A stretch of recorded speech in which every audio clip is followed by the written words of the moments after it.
Hello,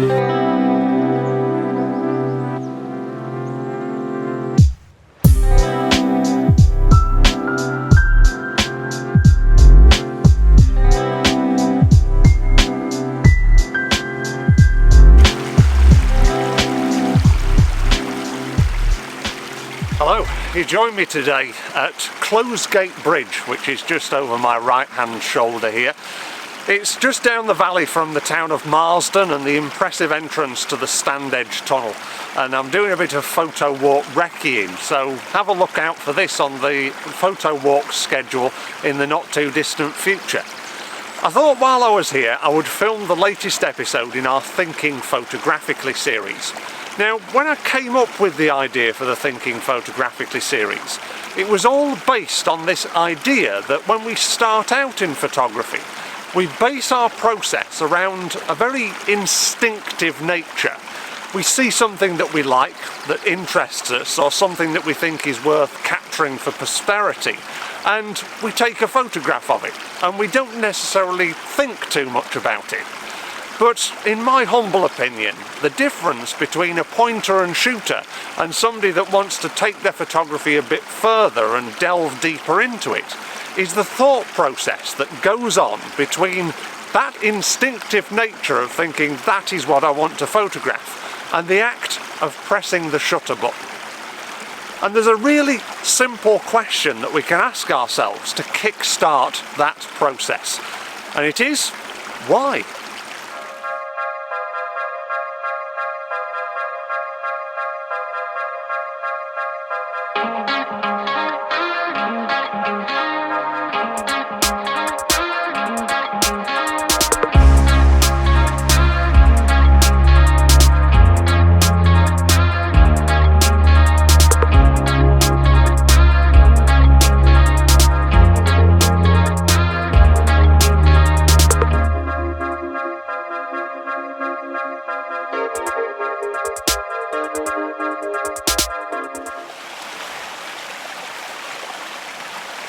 Although that question why is just one word, and it seems very simple on the surface, when you delve a bit deeper it becomes more and more complex. If you think of asking yourself why you're doing things every moment of every day, then it suddenly becomes quite arduous and quite frankly pointless, because when we do things we just do them, we don't necessarily think about them.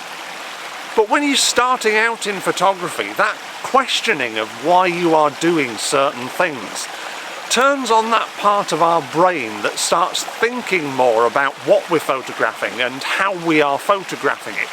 And in doing so, it programs our brain to think more when we make photographs. It's a bit like learning to drive a car or swim or ride a bike. Once you've got into that learning process of understanding, questioning why I'm doing something, then you don't necessarily have to think about it once you've learned it. It just becomes part of that instinctive process. So I think the best thing to do is to have a little explore around Closegate Bridge. I'll set my camera up in various different spots and go through that process of asking myself why I'm making certain decisions. And hopefully it will show you that by making those decisions and by asking the question why, we can start to make better choices about the photographs that we make. I've come down to the banks of the little stream going under the bridge now, and for this shot what I'm looking for is a nice balance between the river, the bridge and also the trees behind. So I can start off by asking myself, why am I taking this photograph? What has compelled me to come down here and set my camera up here? Well, first of all, we've got the nice lead of the river, which is acting as a leading line through the shot. We're coming to a lower angle, so we can drop down lower and make this bridge look even more impressive within our frame. And it also channels the eye nicely. We've got lines converging around the centre of the frame, helping the eye to be led exactly where I, as the photographer, would like to lead people's eye to. The next question I can ask in terms of why is, why have I positioned the bridge where I have? And if I ask myself that, I can then think, well, actually, I haven't positioned it where I'd like it to be, because I'm cropping off a bit of the trees at the top, and the bridge is looking a bit too high up in the frame for where I'd like it. So, apologies for this, it may be a bit of a jerky movement, but I am going to tilt the camera backwards slightly on my tripod here, just so I get the top of those trees in at the other side of the bridge.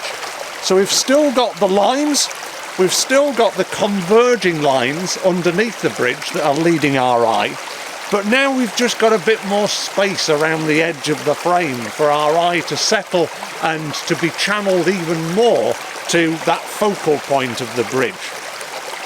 The other question that I'm going to ask here is, why am I making the colour choices that I am? I'm not necessarily thinking I'm going to turn this photograph black and white, although this sort of scene would warrant it in a way, because it's quite old and archaic, and that sort of photograph can work in black and white a lot of the time. But because it's sort of mid-spring and all of these leaves are popping on the trees, I think that greenery adds to the shot and adds a bit of character to it as well. The other thing that asking yourself the question why can do is help you to compromise. I think often we can all be guilty of flogging a dead horse sometimes when it comes to making photographs. We see something that looks nice to our eyes, but it might not make a perfect photograph. A case in point is this sort of scene behind me here. I've come to the other side of the bridge and looking back at it from the opposite direction to where we were before, and the scene has just completely changed. Because there's more walls, and specifically walls of a similar tone and colour in this scene, they merge a lot more and therefore flatten the photograph down. And also the tree behind, as nice as it is, it's quite dominating in the background of the shot and draws your eye away from the focal point that is the bridge. Mainly because, again, it's a similar tone, it's a similar colour, and there's no space around the edge of the frame for your eye to settle on what you want it to settle on. So, although it's a lovely scene to the eye, it's not something that I'm going to make a photograph of, because I've asked myself, why does this not work? And those are the answers that I've come up with.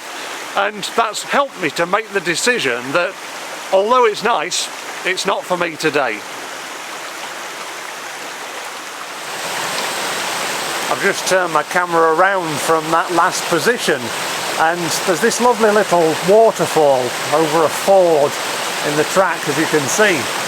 And to me this is a much more photogenic shot. It looks pretty to the eye, and I think it would also make a really pretty photograph. Because again, we've got a bit more space, we've got balance at either side of the frame with the tree on the right and the wall on the left. And these are acting now as buffers that are channeling our eye back up the stream, following the line of the stream through the shot and taking your eye towards the horizon beyond.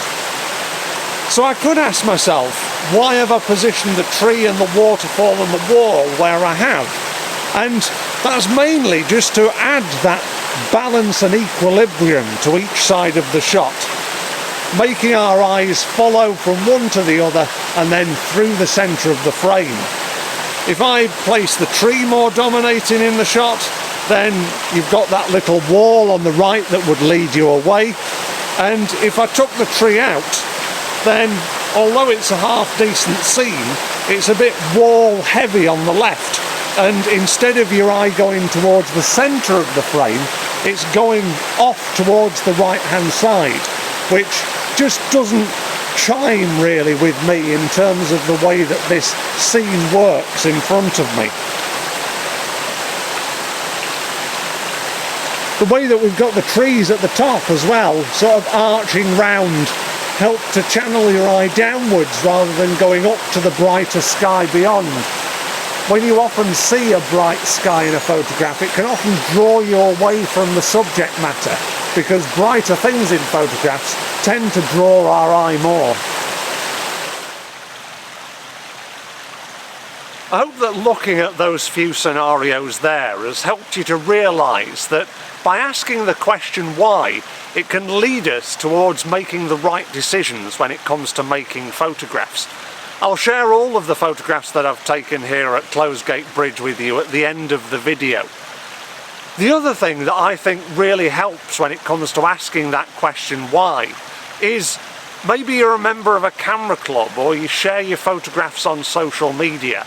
And if you do, people will often come back and say, well, I would have done that, I would have done this, I would have done the other. And that's all well and good because that's their personal perspective.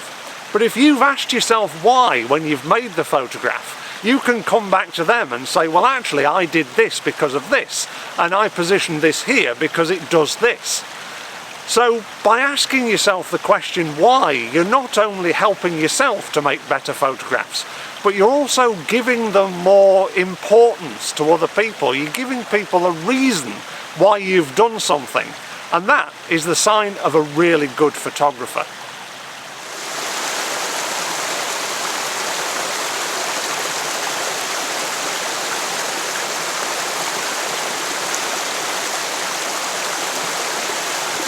As I said, I'll share the photographs that I've taken around Closegate Bridge today in a little while, but before I do, if you've enjoyed this video and learnt something from it, then please like it and feel free to share your comments below. I'd love to hear what you ask yourself when you make photographs to help you to make those better decisions. I'm going to have to tear myself away from this lovely location now, but I've got it in the back of my mind that I will be returning because I'm going to put this on the Yorkshire Photo Walk schedule in the not too distant future. So if you'd like to learn photography in this location or any other inspirational Yorkshire location, then check out YorkshirePhotoWalks.com for our latest schedule. And as I say, you'll see this place cropping up in the not too distant future.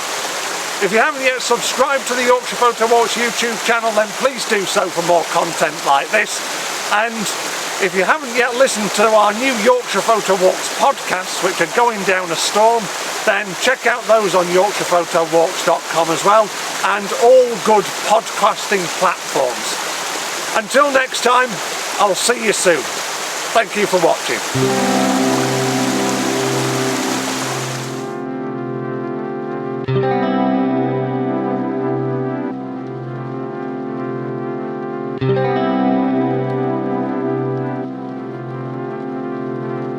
Thank you.